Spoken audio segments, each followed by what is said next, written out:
This video is going to be a little different because honestly, I'm very disappointed. All because of how the new Eldlich cards felt like third-rate cards designed by fourth-rate game designer. Especially after playing with the new Apophis supports and realizing how good they were designed. Just look at the new Apophis fusion monster!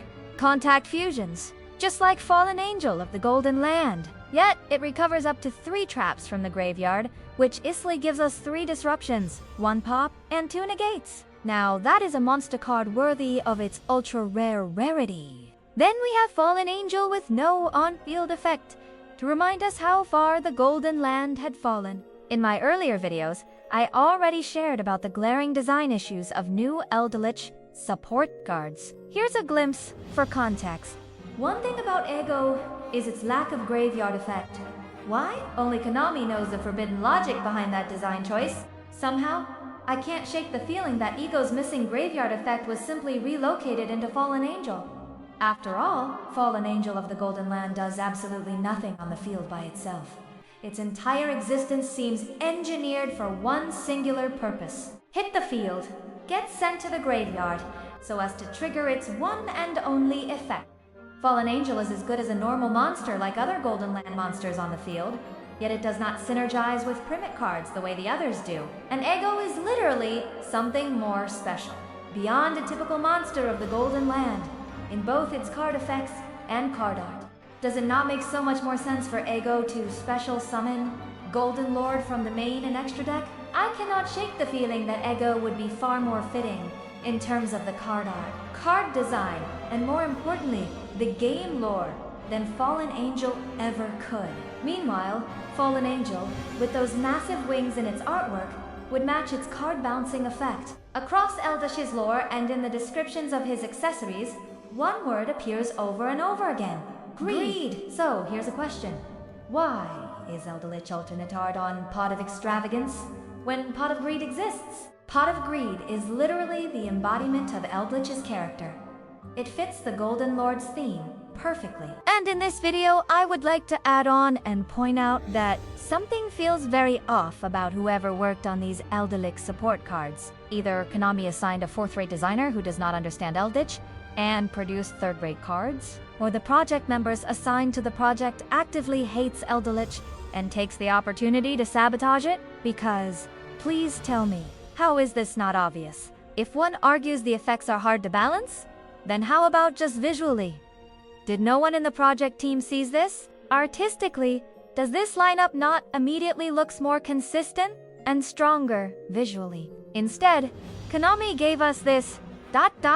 inconsistency. Does it not feel better to play like this?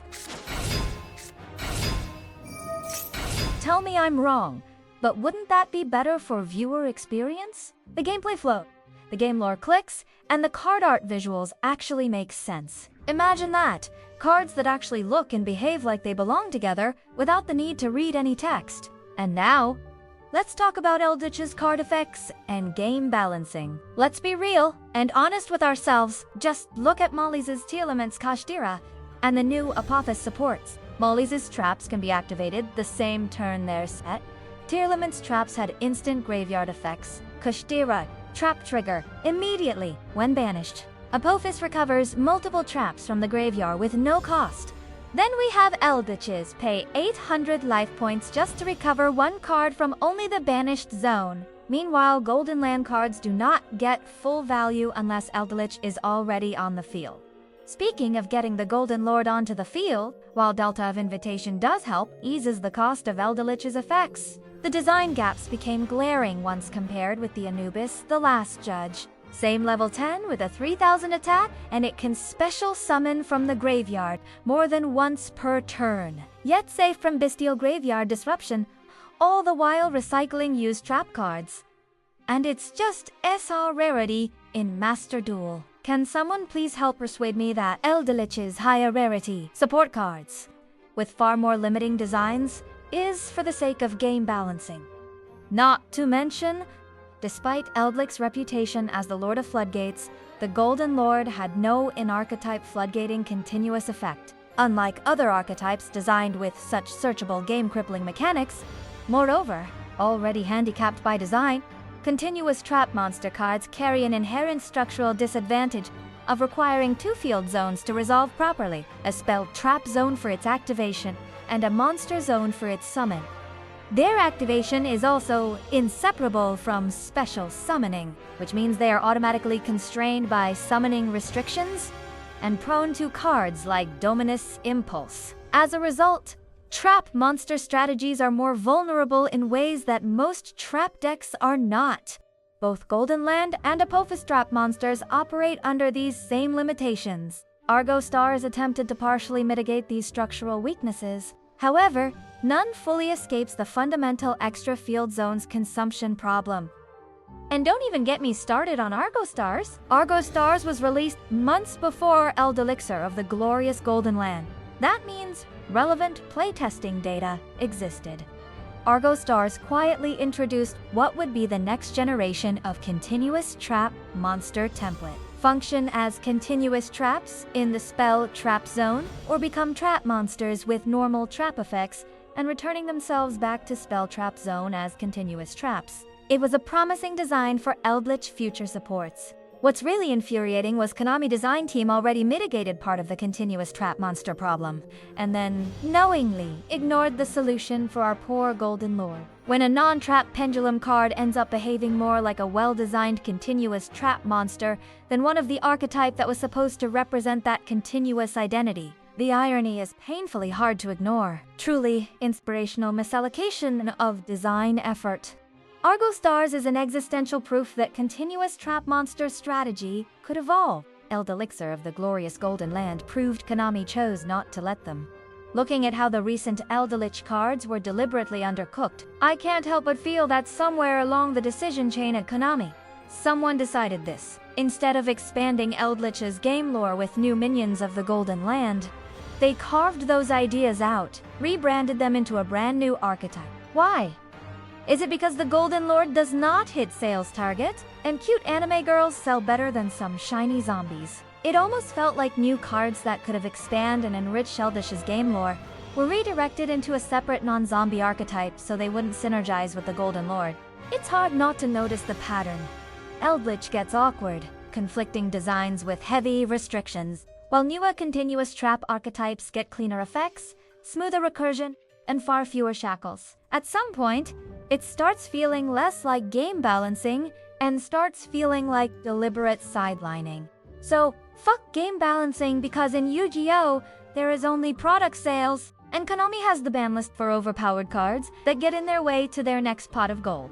Tell me, when has Konami ever hesitated to release something overpowered? They print the overpowered cards so players want to buy them and then add them to the ban list later. The Forbidden List isn't a justice system, it's a business tool. If a card threatens profits more than it threatens the meta, snip, off it goes. Power Creep sells packs. Bans clean the runway for the next one. That is all fine and dandy because it's just business. But why mess up archetype game lore and card designs? I'm not a game designer, and I don't pretend to know everything that goes into creating Eldlich cards. But here are my humble 2 cents on what this archetype could have been. Let's start with the Golden Land cards. One pattern I noticed is that most Golden Land monsters seem like they were designed around a stat identity. Their attack plus defense totals appears to be supposedly designed to add up to 3,300. As in the case of Guardian of the Golden Land and Wakero of the Golden Land cards, but the game designers didn't stick to it. Conquistador is 1,000 too low, while Fallen Angel is 1,000 too high. So here's what could have been done if the archetype had a cleaner, more coherent identity. Conquistador of the Golden Land shall have attack of 1,800 and a defense of 1,500. The background for this stats change is because conquistadors in real history were elite military forces who expanded territories. A stronger attack stat reflects their role as frontline attackers. Since we are at it, Wakero of the Golden Land stats shall be readjusted to 1,500 attack and 1,800 defense. Wakero are grave robbers. A higher defense fits the idea of lurking and sneaking around instead of fighting head-on. For anyone who's played any zombie game, a zombie beast is usually more offensively aggressive and brutal than any human zombie. Guardian of the Golden Land stats shall be readjusted to 2,500 attack and 800 defense. This adjustment makes its reduce a monster to 0 attack effect actually threatening. Actually, it is surprising for me how simply swapping the stats of Guardian and Wakero suddenly makes more sense to their card design. I cannot help but to feel more convinced that Konami's project team members hate to see success in Eldlich Archetype. Oh well. Let's move on. Then we have Fallen Angel of the Golden Land as a trap card like other Golden Land cards. Its stats shall be 3,300 attack to match its intimidating artwork.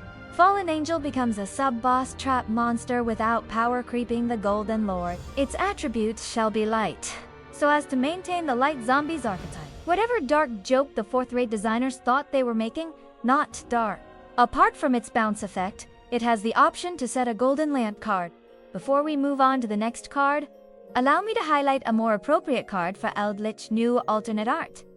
And finally, the card that should have been the centerpiece of the entire archetype, the Eldlich of the Golden Land. First is its summon effect. It must be special summoned from your extra deck by sending the listed materials, which is the Golden Lord +1 or more zombie monsters from either field to the graveyard. And judging from the card art of Eldlich of Scarlet Sanguine, this is arguably the coolest lore-appropriate card to introduce a zombie contact fusion with opponent monsters into Yu-Gi-Oh! And the project team botched it.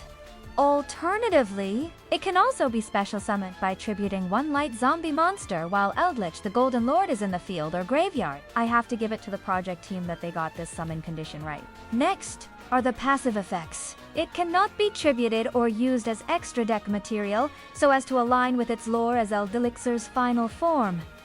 It cannot attack, lore, and art-wise. Eldlich is the one who does the dirty work. There can only be one Eldlich of the glorious Golden Land in your extra deck.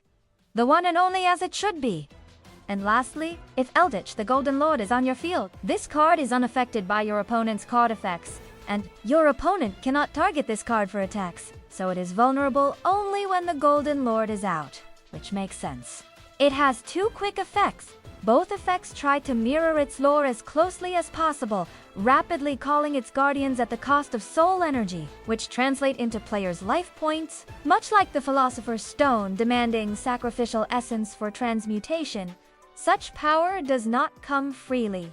Each quick effect is neither once per turn, nor once per chain, so this one card can set up a board by itself, without any long waiting, time-wasting solitaire combos.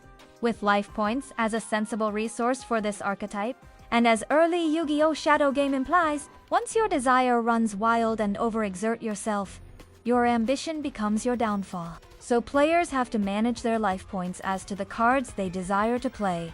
Finally, if your opponent somehow manages to mess with this card, out comes an absolutely furious mad Golden Lord, bursting onto the field like, "How dare you touch my booty?" These card ideas honestly just flew out of my head in under an hour, with zero thought about commercial strategy, product positioning, or sales target. Would they be more fun for Eldlich players? Possibly. Broken and overpowered. Probably. But you know what? At the very least, it will be a card worth remembering, where people love to hate, and talk about after it hit the ban list. Not some forgettable, underwhelming third-rate cards with jack-up rarity players are forced to tolerate for play's sake.